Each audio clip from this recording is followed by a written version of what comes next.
नमस्कार। ग्रहों की गोचरीय स्थिति पर रेगुलर वीडियो पाने के लिए साप्ताहिक राशिफल, मासिक राशिफल, त्रैमासिक राशिफल और ग्रहों के बाकी गोचर पर भी रेगुलर अपडेट्स पाने के लिए, जिसके हिसाब से आप अपने जीवन में थोड़ी गाइडेंस प्राप्त कर सकें, इसके लिए मेरे चैनल को अवश्य सब्सक्राइब करें। जिन लोगों ने सब्सक्राइब कर रखा है वो ऑल ये जो नोटिफिकेशन सेटिंग होती है इसको क्लिक करें, क्योंकि कभी कभी कुछ लोग बोलते हैं उनको नोटिफिकेशन नहीं मिलती। आशा करता हूँ चैनल को सब्सक्राइब करेंगे और रेगुलर वीडियोस अवश्य आप देखेंगे। नमस्कार। ओम गणेशाय नमः। ओम नमः शिवाय।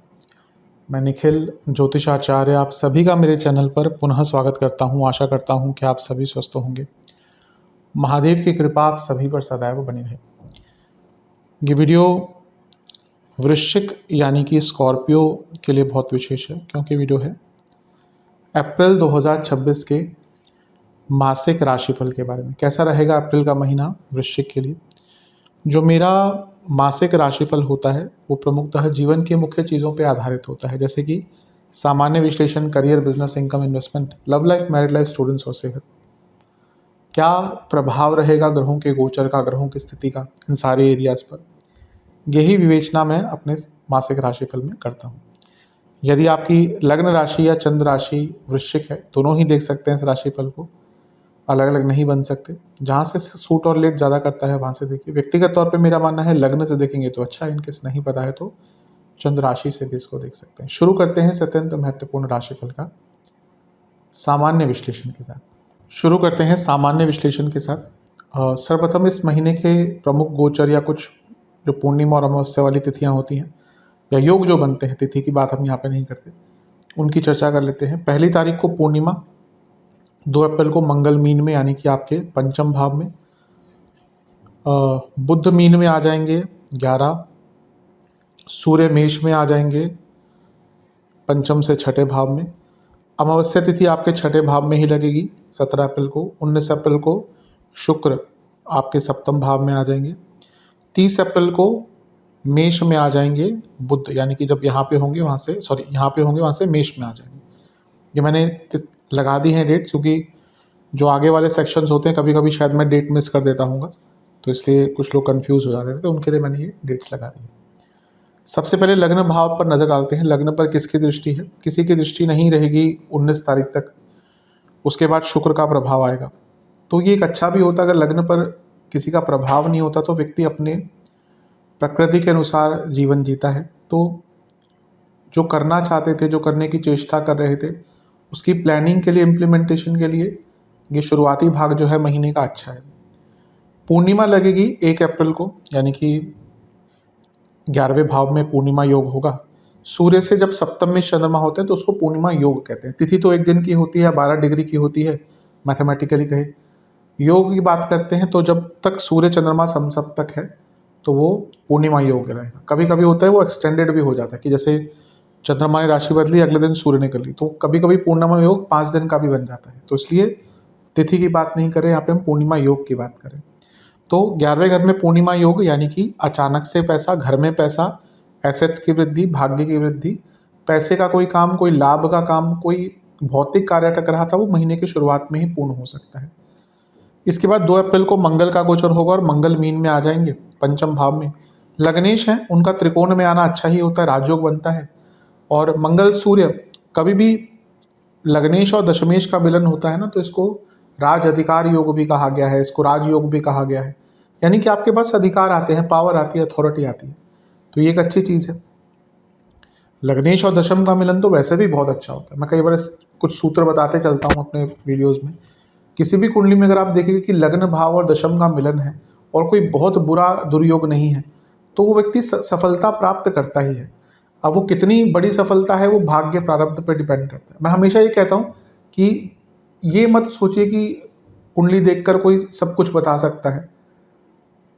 एक व्यक्ति की कुंडली अच्छी है तो वो अच्छे लेवल पर चले जाएगा, लेकिन वो उस लेवल पर पहुंच सकता है वो उसका प्रारब्ध।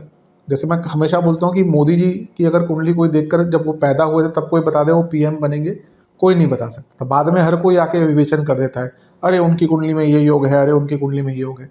अरे भैया वो कुछ चीज़ें प्रारब्ध का हिस्सा होती हैं। माता पार्वती ने सभी ज्योतिषों को अभिशाप दिया था, श्राप दिया था कि कभी भी पूर्णतः चीज़ों को नहीं जान पाएंगे। ज्योतिष को एक श्रापित विद्या कहा जाता है, ये सत्यता है। इसमें कोई वो नहीं है कि गलत या कहीं नहीं लिखा हुआ है। हाँ, कई जगह पे इसको श्रापित विद्या कहा जाता है, क्योंकि कहीं ना कहीं व्यक्ति जब ज्योतिष में आता है तो वो अपने प्रारब्धों से जुड़ना चाहता है, जो उनको समझना चाहता है। पर ज्योतिषियों में बहुत अभिमान आ जाता है। जब मैं ज्योतिष कह रहा हूँ तो हर व्यक्ति इंक्लूडिंग मी, जो मैं ज्योतिष प्रैक्टिस करता हूँ, कभी कभी वो अभिमान आ जाता है कि हमें सब कुछ पता है। पर मैं हमेशा प्रयत्न करता हूँ कि कभी वो ना आए, क्योंकि जब आप में अभिमान आ गया कि आपको सब कुछ आ गया, तही वहीं आपका पतन है। जो जैसे मैंने कहा ना, आजकल कुछ ज्योतिष करते हैं कि वो अपने आप को भगवान का स्वरूप बनाना शुरू कर देते हैं कि हमें सब कुछ आ गया। नहीं, ऐसा नहीं होता। It's a humbling knowledge. आप जितना सीखते जाएंगे ज्योतिष, आपको समझ आता जाएगा कि ये अतः सागर है। तो यहाँ पे जब लग्नेश आपके पंचम भाव में आए हैं और आपके प्रारब्ध के भाव से जुड़े हैं, तो ये वो टाइम होता है जब आप बड़े काम कर सकते हैं। मंगल सूर्य की युति और शनि की युति पंचम भाव में, सोच बदलने का समय है। हमारी सोच से हमारा जीवन बदल सकता है, इसमें कोई दो राय नहीं है। हमारी सोच से ही बल्कि जीवन बदलता है। कभी कभी हम फंस जाते हैं अपनी सोच में ही, ये ऐसे ही होना चाहिए, ये ऐसे ही होगा, या अतीत को कोसते हैं। और कभी कभी बैठे बैठे एक आइडिया आ जाता है और जीवन बदल जाता है। तो ये वो टाइम है, वो आइडिया आ सकता है, जीवन बदल सकता है। लेकिन पंचम में मंगल सूर्य शनि, तीन क्रूर प्रकार के ग्रह, गुस्से पर नियंत्रण रखेंगे तो बहुत अच्छा रहेगा। स्टूडेंट्स आदि के लिए तो बहुत अच्छा ही है। लेकिन हाँ, ध्यान दीजिएगा, 10वें से अष्टम में जब इतने सारे ग्रह आ गए तो कार्य क्षेत्र में एक अनिश्चितता आ सकती है। 11 अप्रैल को बुध भी यहीं पे आ जाएंगे, जो अनिश्चितता कार्य क्षेत्र में बढ़ाएंगे। अगर आपके कुंडली में समय अच्छा नहीं चल रहा, दशांतर अच्छी नहीं है, और कंपनी में भी हालात खराब हैं, जॉब जा सकती है। कुछ लोगों के जॉब जाने के योग यहाँ पे बुध के गोचर के आसपास, यानी कि महीने के मध्य भाग में, या ये पूरा महीना थोड़ा वल्नरेबल है। ऑब्वियसली जॉब सबकी नहीं जाएगी, लेकिन एक अनिश्चितता वाला समय कार्यक्षेत्र में रह सकता है। जिनका मैंने कहा ना बहुत बुरा समय चल रहा है, कंपनी में हालात खराब है, उनके लिए जॉब जाने का थोड़ा योग है। लेकिन पंचम में इतने सारे ग्रह आके जब लाभ स्थान को देखेंगे तो लाभ की वृद्धि, लाभ होने के भी आपके योग बन जाते हैं। ये महीना भौतिक रूप से कुछ बहुत बड़ा प्राप्त करने का योग बनाता है। इसके बाद 14 अप्रैल को सूर्य मेष में आ जाएंगे, और छठे भाव के सूर्य बहुत अच्छा स्थान माना जाता है। उच्च के हो जाएंगे तो छठा भाव बली हो गया। लेट्स से कि अगर जॉब में कोई प्रॉब्लम आ भी रही थी, तो जब अर्थ त्रिकोण या छठा भाव जो करियर से एक संबंध बनाता है वो एक्टिवेट हो जाएगा, तो चीज़ें अच्छी हो जाएंगी, बेटर हो जाएंगी। ये भी श्रेष्ठ है आपके लिए। केतु का प्रभाव शुक्र सूर्य पर, और केतु का प्रभाव सूर्य पर व्यक्ति को आत्ममंथन करने पर मजबूर करता है।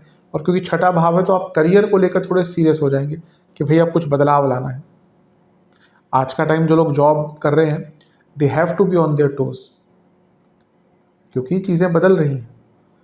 ऐसा नहीं है कि जॉब आगे नहीं रहेंगी, खत्म हो जाएंगी, नई जॉब क्रिएट होगी, बट एक ट्रांसफॉर्मेशन कुछ टाइम बाद आता है। आज से बहुत साल पहले जब कंप्यूटर्स आए थे, हर कोई बोल रहा था कि लोगों की जॉब नहीं, जॉब तो खत्म नहीं हुई, जॉब्स बढ़ी है ना।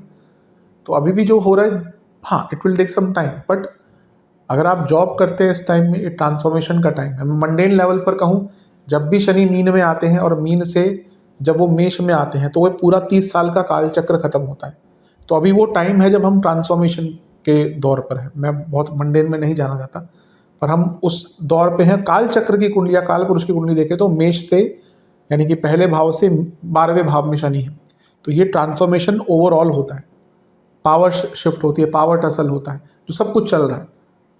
तो यहाँ पे आई थिंक चीज़ें बदलेंगी। पर अगर आप जॉब करते हैं तो अपने आप को अपग्रेड करने की कोशिश कीजिए, नई नॉलेज गेन कीजिए।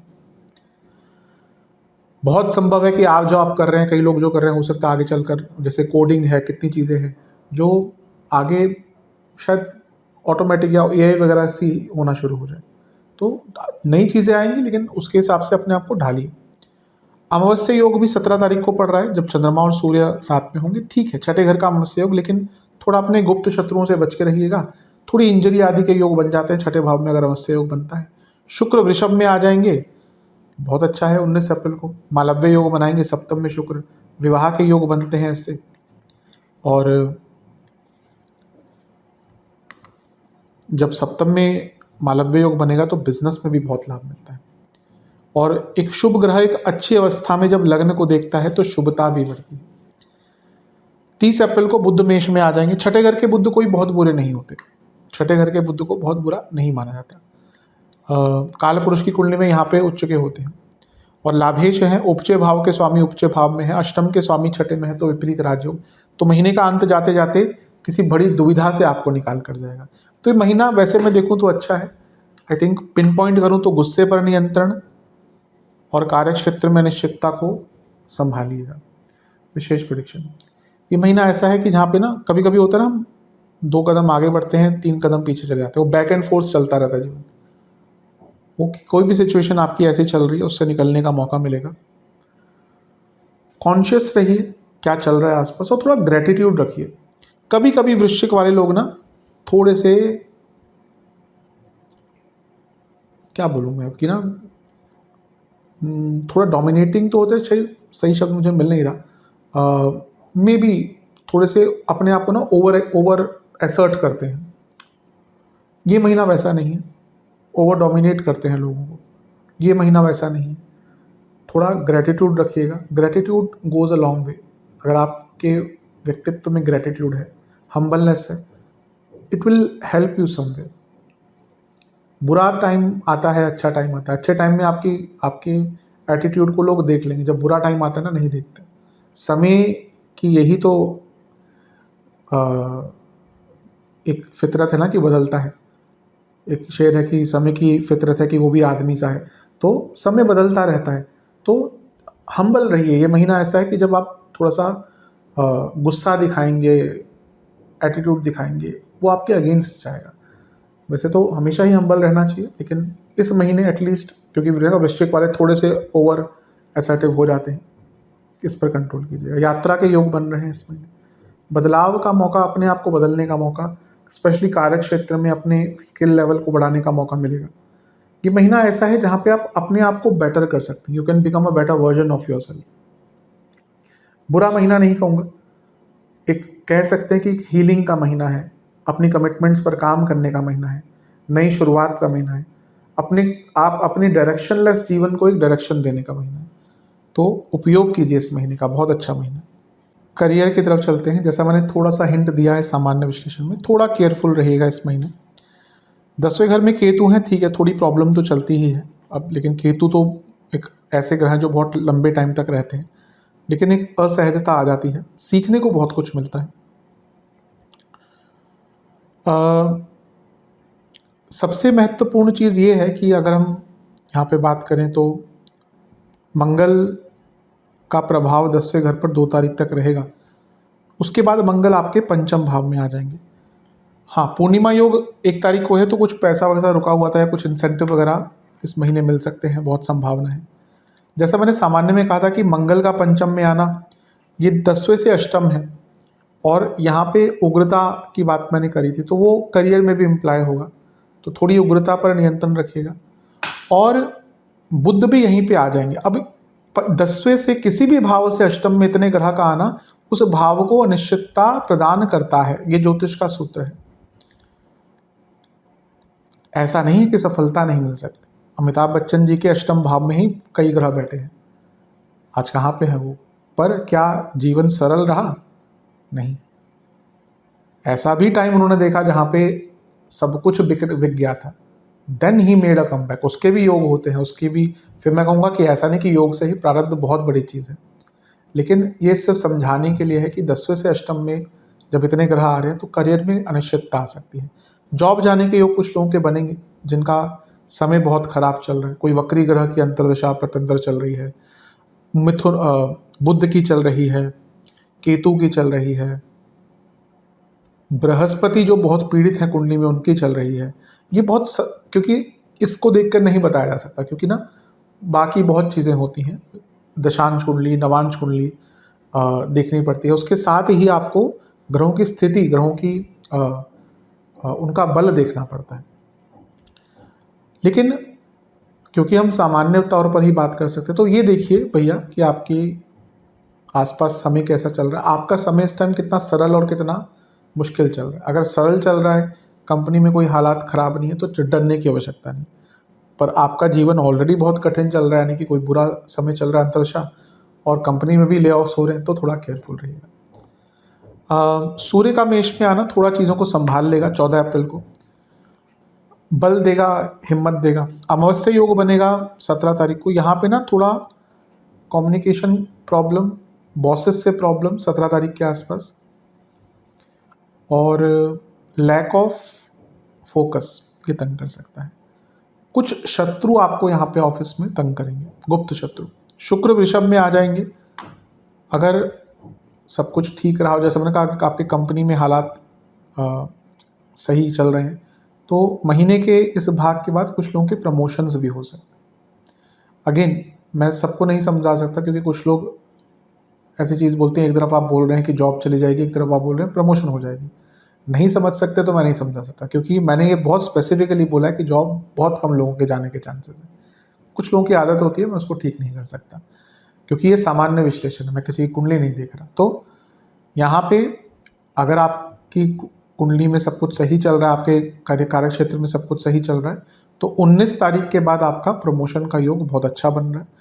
और अंततः 30 तारीख को बुध भी यहीं पे आ जाएंगे छठे घर में, जो कार्य क्षेत्र में कुछ नए रोल्स, नई रिस्पॉन्सिबिलिटी और फॉर बेटरमेंट देके जाएंगे। तो एक महीना थोड़ा वल्नरेबल है, गुस्से पर नियंत्रण रखिए, और अगर दिख रहा है कि स्थिति खराब हो रही है तो अपने ऑप्शंस खुले रखिए। देखिए, अगर आपको लग रहा है कि भैया जॉब जा सकती है, तो हाथ पर हाथ धरे बैठने से अच्छा है नई जॉब ढूंढने की, क्योंकि जानी है तो जाएगी, फिर कौन रोक सकता है। विशेष प्रेडिक्शन, ये महीना इस प्रकार का है कि जहाँ पे आपको अपने कंफर्ट जोन से थोड़ा सा निकलना पड़ेगा, आपको सपोर्ट करना पड़ेगा आसपास, आपको सपोर्ट लेना पड़ेगा। जेंटलनेस, मैंने अभी थोड़ी देर पहले भी कहा था, हम्बलनेस, जेंटलनेस रखिए, पेशेंस रखिए। एक प्रकार से ये ऐसा महीना है जहाँ पे कुछ नए काम भी आपको दिए जा सकते हैं, आप पर कुछ नए काम थोपे भी जा सकते हैं, तो उनके लिए तैयार रहेगा, क्योंकि एटीट्यूड बहुत इंपॉर्टेंट होता है। अगर आपका लेट्स से एक सीनियर एक उम्मीद से या एक एक्सपेक्टेशन से कि चलो भाई आप ये काम कर लेंगे, आपको देते हैं, और आप मना कर देते हैं, हाँ ठीक है। अगर आप बिल्कुल ही नहीं कर सकते कि भाई आपको लगता है मैं गलत कर दूंगा, वो अलग बात है, पर आपको लगता है कि हाँ आप उसको ट्राई कर सकते हैं, तो अवश्य कीजिएगा। फिर से कहूँगा, बी हम्बल, बी जेंटल। अगर कीवर्ड एक मेरे को आपको करियर के लिए देना हो इस महीने का, वो यही होगा, be humble, be gentle, be down to earth. Business की तरफ चलते हैं। पहला जो पूर्णिमा योग है वो 11वें घर में लाभ स्थान में बन रहा है, सप्तम से त्रिकोण में है, तो कोई बहुत बड़ा काम बिजनेस में, अनएक्सपेक्टेड पेमेंट या अनएक्सपेक्टेड काम, पेमेंट तो एक्सपेक्टेड ही होती है, अनएक्सपेक्टेड कोई बड़ा काम आपको प्राप्त हो सकता है। पहला गोचर मंगल का है, लगनेश है, और पंचम में आ गए, तो 3 बहुत ऊर्जात्मक ग्रह पंचम से 11वें में है। कुछ बड़े बदलाव लाने के लिए, कुछ बड़े स्ट्रक्चरल चेंजेस के लिए महीना बहुत अच्छा है, उपयोग कीजिएगा इसका। इसके बाद बुध भी यहीं पे आ जाएंगे 11 तारीख को। नीच के हो जाएंगे तो थोड़ा कम्युनिकेशन, पार्टनर्स के साथ कम्युनिकेशन, लॉजिस्टिक्स का काम जो है आपका, ट्रांसपोर्टेशन का, डॉक्यूमेंटेशन का काम बहुत केयरफुल होकर करिएगा, लेकिन काम निरंतरता से बढ़ता रहेगा। 14 अप्रैल को सूर्य का छठे भाव में आना कोई बहुत बुरा नहीं है, बल्कि छठे घर के सूर्य अच्छे ही होते हैं। कोई सरकारी बाधा अगर अटक रही थी, सरकारी बाधा अगर आ रही थी, तो उसको पूर्ण किया जा सकता है, उसको सॉल्व किया जा सकता है। और छठे घर के सूर्य थोड़ा दृढ़ संकल्पित करते हैं, व्यक्ति को दृढ़ता बढ़ाते हैं उसकी। अमावस्या योग भी यहीं पर लगेगा 17 तारीख को। यहाँ पे थोड़ा केयरफुल रहेगा, क्योंकि यहाँ पे ना अगर आपका कॉम्पिटिटिव बिजनेस बहुत है तो नुकसान हो सकता है, और अदरवाइज भी कोई फाइनेंशियल लॉस हो सकता है 17 तारीख के आसपास। 19 अप्रैल को शुक्र आ जाएंगे सप्तम भाव में, यानी कि वृषभ में, और यहाँ पे सप्तम भाव में शुक्र का आना यानी कि पैसे की वृद्धि, क्योंकि अपना भाव है उनका, अपने आप में लक्ष्मी के कारक हैं, और वृषभ में है यानी कि मालव्य योग, सब क्योंकि केंद्र में है। ऐसा नहीं कि जहाँ पे शुक्र वृषभ में जाएंगे तो मालव्य योग नहीं, अगर वो केंद्र भाव में स्वराशि के हैं, मूल त्रिकोण राशि के हैं, या उच्च की राशि के हैं, तो पंच महापुरुष योग बनाते हैं। 12वें घर के स्वामी है, तो विदेश से पैसा और कोई फंडिंग वगैरह या लोन वगैरह चाहिए था, तो वो 19 तारीख के बाद मिल सकता है। और बुध का भी छठे घर में आना कुछ डॉक्यूमेंटेशन की आदि या लीगल कोई कार्रवाई अटक रही थी उसको पूर्ण किया जा सकता है। कोई आपको परमिशन चाहिए, नोटिस का आपको ऑर्डर जवाब देना, कोई आपको लाइसेंस अप्लाई करना है, तो महीने का अंतिम भाग उसके लिए बहुत श्रेष्ठ है। महीना ठीक ही है व्यापार में, बिजनेस। थोड़ा करेज दिखाइए, मे बी ना आपको पता है आप बहुत कुछ कर सकते हैं, प्लानिंग भी आपने करी हुई है, लेकिन थोड़ा साहस दिखाना चाहिए इस महीने। अपने बिजनेस में जो, या बिजनेस में नहीं, जो आसपास बदलाव आ रहे हैं उस पर ध्यान दीजिए। मार्केट में क्या चेंजेस हैं, जो बिजनेस करते हैं उनको मार्केट चेंजेस देखने पड़ते हैं। हर बिजनेस में ऐसा नहीं होता भाई। अगर आपकी पुश्तैनी छोले भटूरे की दुकान है तो जो छोले भटूरे 50 साल बाद पहले लोग खाने आते थे वो अब भी आएंगे। अभी दिल्ली में कई ऐसे शॉप्स हैं वो छोले भटूरे ही बेचते हैं, कचौड़ियाँ बेचते हैं, सालों से लोग वही खा रहे हैं और वही उसी टेस्ट के लिए जाते हैं। वहाँ पे शायद में भी बहुत बदलाव की आवश्यकता नहीं है। पर अगर आपके कोई और रेस्टोरेंट है तो फ्यूजन कुजीन आती रहती है, नई चीज़ें आती रहती हैं। तो ये तो एग्जाम्पल के तौर पर मैंने दिया।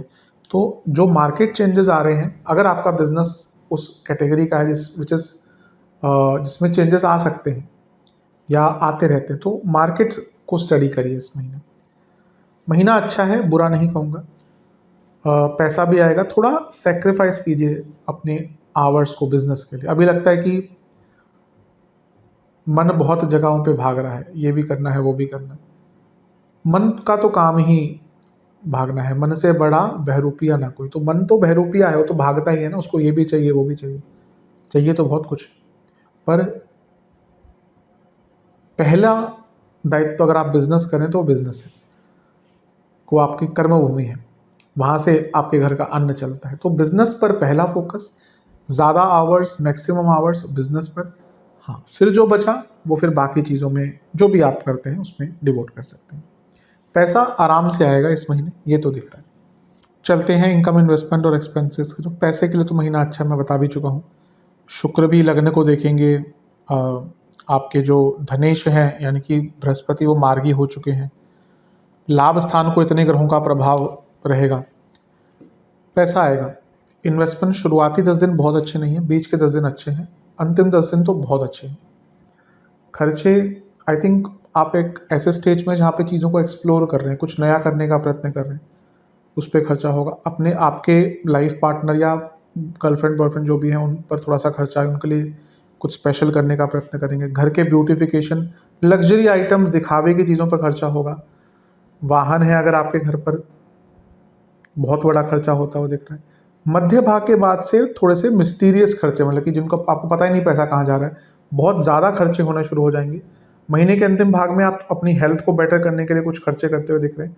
घर में मरम्मत भी कहीं ना कहीं पहले शुरुआती भाग में महीने के, फिर महीने के अंतिम भाग में बड़ी करानी पड़ सकती है, जिस पर खर्चा बहुत होगा। लेकिन एक चीज़ दिख रही है कि आई थिंक आप अपने आप को बेटर करने के पॉइंट ऑफ व्यू से इस महीने बहुत खर्चा करेंगे, जो खर्चा नहीं इन्वेस्टमेंट होता है। आप अपनी हेल्थ पर, आप बुक्स पर और अपने बेटर हेल्थ के लिए फूड पर जो भी खर्चा करें, इसको खर्चा मान के मत किया कीजिए, ये इन्वेस्टमेंट है। चलते हैं लव एंड रिलेशनशिप की तरफ। नो कॉन्टैक्ट सिचुएशन, शुरुआती 20 दिन तक तो बिल्कुल ट्राई मत कीजिएगा, उसके बाद थोड़ी संभावना बनती है। नए रिलेशनशिप 10 तारीख से पहले बिल्कुल ट्राई मत कीजिएगा, उसके बाद का टाइम अच्छा है। जो लोग रिलेशनशिप में हैं, देखिए पंचम में सूर्य शनि ऑलरेडी हैं और यहाँ पे मंगल भी आ जाएंगे, तो थोड़ी उग्रता तो रहेगी, लड़ाई झगड़े काफ़ी होने वाले हैं। काफ़ी ध्यान दीजिएगा। और मंगल सूर्य उग्रता लाते ही हैं। जब शनि का तत्व आ जाता है ना, तो फिर दूरियां भी आ जाती हैं, बल्कि लड़ाई झगड़े तो चलते ही रहते हैं। वो प्रेम ही क्या जहाँ पे थोड़ा सा लड़ाई झगड़ा ना हो। लेकिन जब वो लड़ाई झगड़े के बाद चीज़ों को ठीक करने का प्रयत्न नहीं होता ना, वहाँ से प्रॉब्लम आती है। और वो जो प्रॉब्लम आती है वो शनिदेव के कारण आ सकती है। तो अगर लड़ाई झगड़े होते हैं तो उनको सुलझाने की कोशिश कीजिएगा। 11 अप्रैल को बुध का गोचर भी हो जाएगा, वो भी पंचम में ही आ रहे हैं, तो ये मिसकम्युनिकेशन बढ़ाएगा। 14 अप्रैल को सूर्य मेष में आ जाएंगे, आपके छठे भाव में शुक्र के साथ है, तो ये ईगो क्लैशेस लेके आ सकता है, फालतू की बहस। और कभी कभी क्या होता है ना कि जैसे मॉनेटरी टर्म्स पे कोई झगड़ा हो गया, एक दूसरे के परिवार को आपने कुछ कह दिया, एक दूसरे के दोस्तों को कह दिया कुछ, कभी कभी लोग अपने दोस्तों को लेकर बहुत पॉजेसिव होते हैं, तो मेरे दोस्त को ऐसा मत बोलो। ये चीज़ें अवॉइड कीजिए। अपने पार्टनर की किसी भी ऐसी वस्तु, ऐसी चीज़ जो उनके लिए थोड़ी सेंसिटिव है, उसको अवॉइड कीजिएगा टच करना उस पॉइंट को। हम सबको, अगर हम रिलेशनशिप में रहते हैं, वैवाहिक हैं, रिलेशनशिप में, इवन किसी के साथ रहते हैं, परिवार, हमको सबको पता है कि एक दूसरे की वो कौन सी दुखती रग है जिसको हम टच करके उसको तंग कर सकते हैं। तो कभी कभी मन भी करता है तंग करने का। ये वो टाइम है जब ऐसी चीज़ों पर मत ध्यान दीजिएगा। 17 अप्रैल को अमावस्या योग बन रहा है, तो ये फिर से बहुत बड़ा झगड़ा 17 तारीख के आसपास करा सकता है। 19 को शुक्र सप्तम में आ जाएंगे, थोड़ी चीज़ें सरल होंगी। अगर वैवाहिक जीवन की तरफ बढ़ना चाहते हैं कि भाई बातचीत करनी है घर में या आपस में डिस्कशन करनी है, 19 अप्रैल के बाद टाइम अच्छा है। 30 अप्रैल को छठे घर में बुध आ जाएंगे, और यहाँ पे भी क्योंकि नीच की अवस्था से निकल गए, थोड़ी जो कम्युनिकेशन की प्रॉब्लम आई थी वो दूर होगी। विशेष प्रेडिक्शन, ये महीना ऐसा है कि जहाँ पर आपको पहले अपने आप को शांत करना पड़ेगा। आपका मन शांत नहीं है, आप कुछ भी ठीक नहीं कर पाएंगे। अपने आप को शांत रखिए। ये महीना ऐसा है जहाँ पे मैच्योरिटी दिखाएंगे तो रिलेशनशिप ठीक होगा। हम सबके अंदर इनसिक्योरिटीज़ होती है, हम सबका पास्ट होता है, हम सबके बुरे एक्सपीरियंसेस होते हैं, लेकिन कभी कभी क्या होता है ना, हम उनको इतना अपने ऊपर हावी कर लेते हैं कि हमारा रिलेशनशिप खराब होता है। अगर आपको मन में कुछ अपने पार्टनर से डिस्कस कीजिए। अगर वो अच्छे पार्टनर हैं तो उसको समझेंगे, बुरे पार्टनर हैं तो वो भी बहुत इंपॉर्टेंट होता है। अगर आप रिलेशनशिप में हैं, शुरुआत तो अच्छा ही होता है ना, सब कुछ अच्छा होता है शुरुआत में, but if your partner is accepting your negative sides, your shortcomings, आपकी कमियाँ, आपकी सेंसिटिविटीज़, तो ही और she is there to stay. तो अगर आपको लगता है कि भाई आपके पार्टनर आपके बुरी चीज़ों, बुरी मतलब कि नॉट कि नेगेटिव चीज़ों को, बल्कि आपके जो सेंसिटिव पॉइंट्स को समझ रहे हैं, तो वो अच्छे पार्टनर हैं। नहीं समझ रहे तो फिर आपको समझना चाहिए कि शायद वो आपके लिए अच्छे पार्टनर नहीं है। पेशेंस रखिए। कॉन्फ्लिक्ट्स होंगी, उनको जैसे मैंने कहा था कॉन्फ्लिक्ट्स होंगी, होती ही हैं, सॉल्व उसी टाइम पे कर लेना। ये मत सोचना कि अब अगली बार जब बात होगी तब नहीं। ये अगर सोचा आपने तो फिर हो सकता है एक लंबे टाइम तक बात ना हो। It's good to be attracted to someone, it's naturally, अगर आप रिलेशनशिप में, you will be attracted to your partner, but there is a difference between attraction and addiction. कभी कभी हम बहुत ज़्यादा एडिक्टेड भी हो जाते हैं टुवर्ड्स आवर पार्टनर, और वो फिर चीज़ें खराब करती हैं। किसी भी चीज़ की अति खराब ही करती है। आपको अगर चाय मीठी पसंद है, 1 चम्मच से 1.5 चम्मच चल जाएगा, पर अगर आप उसमें 4 चम्मच डाल देंगे तो आप चाय भी नहीं पिएंगे। इसलिए कभी कभी थोड़ा सा स्पेस भी अपने पार्टनर को देना चाहिए, इस बात को समझिएगा। वैवाहिक जीवन की तरफ चलते हैं। थोड़ा सा कष्टकारी है, 2-3 एरियाज ऑफ कंसर्न्स हैं। पहला तो अमावस्या योग बनेगा सप्तम से पंचम में 1 तारीख को, थोड़ा कम बोलिएगा, थोड़ा सेंसिटिव टाइम है। मंगल का गोचर हो जाएगा 2 तारीख को, सप्तम से 11वें में आ जाएंगे, तो पति या पत्नी का पैसा बढ़ सकता है। लेकिन अब देखिए कि यहाँ पर सप्तम भाव के स्वामी ऑलरेडी शुक्र छठे घर में है, यानी कि लड़ाई झगड़े होने की संभावना बन जाती है। शनि देख रहे हैं, अब सूर्य और शनि का तत्व तो पहले ही मिला हुआ था, अब मंगल की उग्रता भी आ गई। तो ये जो शनि जब आपके सप्तम भाव को देख रहे हैं, तो उनमें सूर्य का अलगाव और मंगल की उग्रता और खुद शनि का वैराग्य है, यानी कि आप कनेक्टेड फील नहीं करेंगे अपने पार्टनर से। जिनकी कुंडली खराब है उनके बीच में बहुत वैराग्य, बहुत विरक्त भावना आ सकती है, और ये नेचुरल है।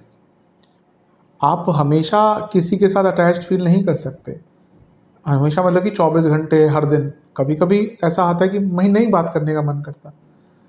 ये उनके लिए होगा जिनकी कुंडली अच्छी है, बहुत कोई बुराई नहीं है कुंडली में, बल्कि कुंडली मिली हुई है, दोनों का कंपैटिबिलिटी अच्छी है। मैं जब कुंडली मिलान की बात करता हूँ ना, मैं हमेशा ये बताने की कोशिश करता हूँ कि गुण मिलान कुंडली मिलान नहीं होता। गुण मिलान पहली सीढ़ी है कुंडली मिलान की। लोग कितनी गलतियां कर रहे हैं आज की डेट में। षडाष्टक योग में शादियां हो रही हैं, फिर आते हैं कि भैया हमारी कंपैटिबिलिटी नहीं है।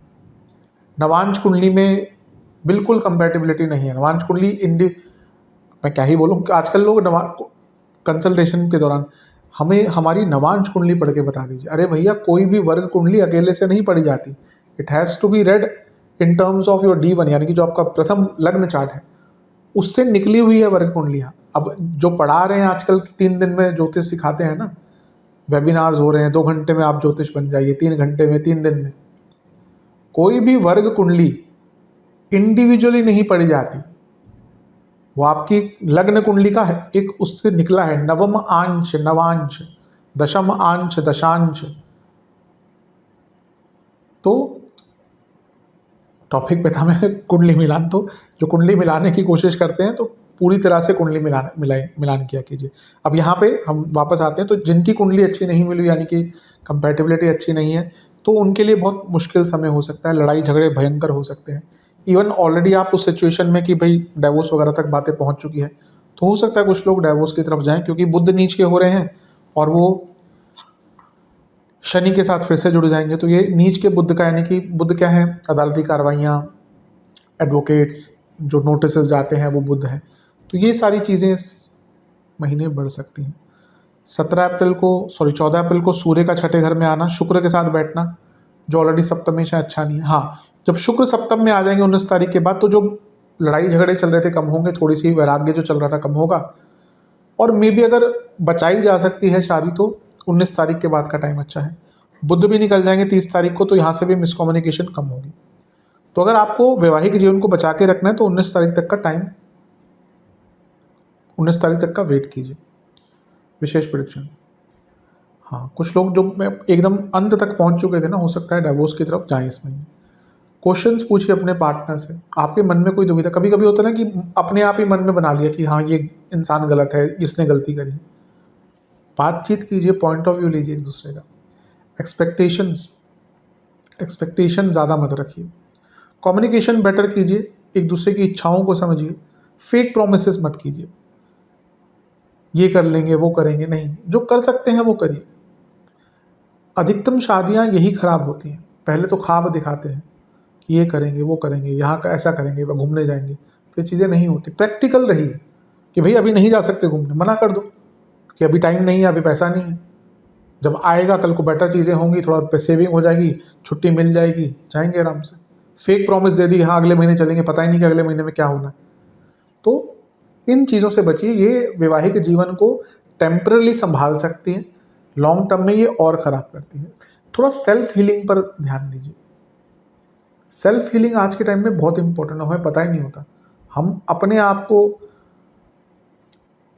ठीक करना ही भूल जाते हैं। तो थोड़ा ना सेल्फ हीलिंग पर ध्यान दीजिए, आप देखेंगे कि अगर आपकी मनस्थिति अच्छी रहेगी, वो इनएविटेबली आपके वैवाहिक जीवन को ठीक करेगी। आपकी ही मनस्थिति खराब है तो आप किसको प्यार दे सकते हैं? जिसके अंदर प्यार नहीं है वो किसको प्यार दे सकते हैं? तो आज वही है कि अपने मन में इतनी दुविधा है, इतने विकार हैं, फिर हम कहते हैं वैवाहिक जीवन अच्छा नहीं चल रहा। पहले अपने विकार तो कम करो। अगर आपके अंदर प्यार है देने के लिए तभी तो दे पाओगे। अगर आपके अंदर घृणा, उद्वेग, जेलसी यही है तो वही तो आएगा। तो सेल्फ हीलिंग पर ध्यान दीजिए। चलते हैं स्टूडेंट्स की तरफ। जहाँ तक स्टूडेंट्स की बात है, पहले हम एग्ज़ाम से स्टार्ट करेंगे। शुरुआती जो 10 दिन है इसमें शांतिपूर्वक तरीके से आगे बढ़िएगा, जल्दबाजी करी तो ख़राब होंगी चीज़ें। बीच के 10 दिन अच्छे हैं, कोई बुरी ऐसी दिक्कत नहीं दिख रही, बल्कि बहुत अच्छे दिन हैं बीच के 10 दिन।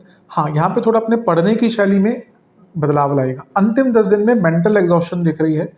आप भले ही बहुत अच्छी प्रिपरेशन करी हो, आपने बहुत अच्छे पढ़े हो, पर अगर आप मेंटली एग्जॉस्टेड हैं, मेंटली टायर्ड हैं, आपकी performance in terms of exams अच्छी नहीं रहेगी। तो थोड़ा मानसिक शांति, मेडिटेशन कीजिए, कोई थेरेपी लीजिए, जो भी आपको सूदन अप करता है, जो भी आपको सूट करता है। पंचम पर अगर हम देखें तो सूर्य शनि है, मंगल भी आ जाएंगे 2 तारीख, तो अच्छा ही है, कोई बहुत बुरा अवस्था नहीं दिख रहा। बुध का यहाँ पे आना 11 तारीख को थोड़ा कम्युनिकेशन प्रॉब्लम या लैक ऑफ कंसंट्रेशन, क्योंकि नीच के हो रहे हैं। सूर्य का भी छठे घर में जाना 11 तारीख को एग्जाम्स के लिए बहुत अच्छा है।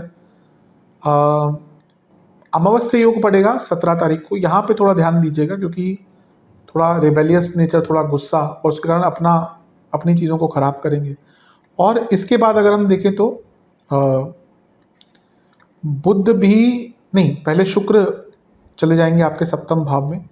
कोई बहुत नेगेटिव नहीं है, ठीक ठाक है, बस थोड़ा सा जो लोग रिलेशनशिप आदि में हैं बच्चे, उनको थोड़ा सा अपना फोकस बनाकर रखना है। मैं हमेशा कहता हूँ आज की डेट में बहुत नॉर्मल है, आजकल 13-14 साल के लोग रिलेशनशिप में होते हैं, तो उसको गलत नहीं कहना चाहिए।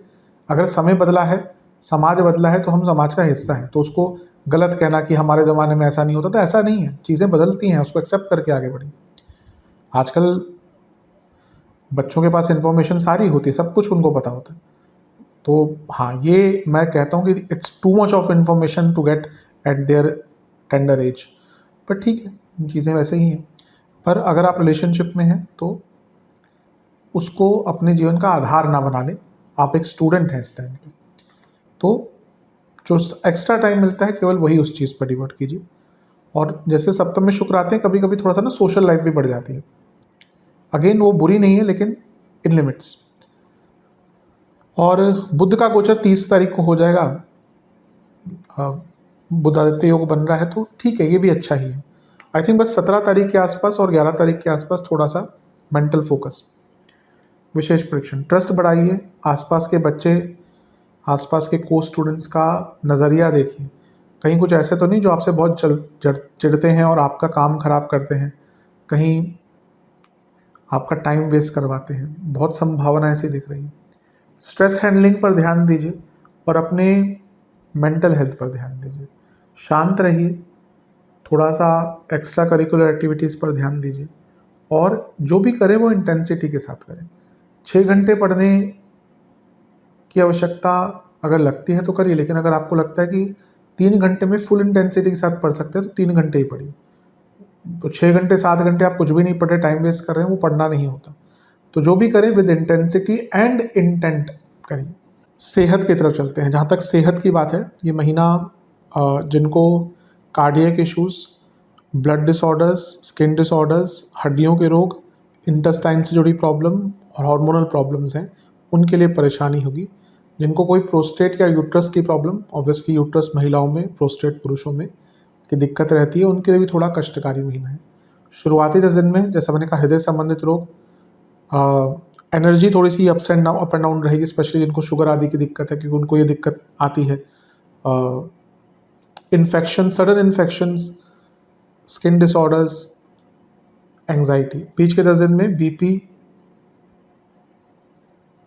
फूड डिसऑर्डर्स या फूड से संबंधित problem, ENT, BP, high BP. अंतिम 10 दिन में नेत्र विकार, जिनको डायबिटीज़ है दिक्कत बढ़ेगी, स्किन डिसऑर्डर्स, लाइफस्टाइल डिसऑर्डर्स, पित्त का बढ़ना, भयंकर एसिडिटी तंग कर सकती है। उपाय की बात कर लेते हैं। बजरंग बली को 4 प्रकार के फलों का भोग लगाइएगा और जनेऊ अर्पण कीजिएगा यज्ञोपवीत। पंडित जी को बोल दीजिएगा, अगर आसपास पंडित जी हैं तो उनको बोल दीजिएगा, वो प्रोसेस वही कर लेंगे। और बजरंग बली के मंदिर में एक सुंदरकांड की पुस्तक और कुछ दक्षिणा अर्पण करके आइएगा। महादेव का गंगा जल और पंचामृत से अभिषेक कीजिए। पहले गंगा जल से, फिर पंचामृत से, फिर गंगा जल से। 2 घी के दिए अर्पण कर ओम रुद्र स्वरूपाय नमः मंत्र का 108 बार जाप कीजिएगा। आशा करता हूँ वीडियो काम आएगी। चैनल को नहीं सब्सक्राइब कीजिए, वीडियो को लाइक कीजिए। मिलता हूँ अगली वीडियो में, तब तक के लिए ओम नमः शिवाय।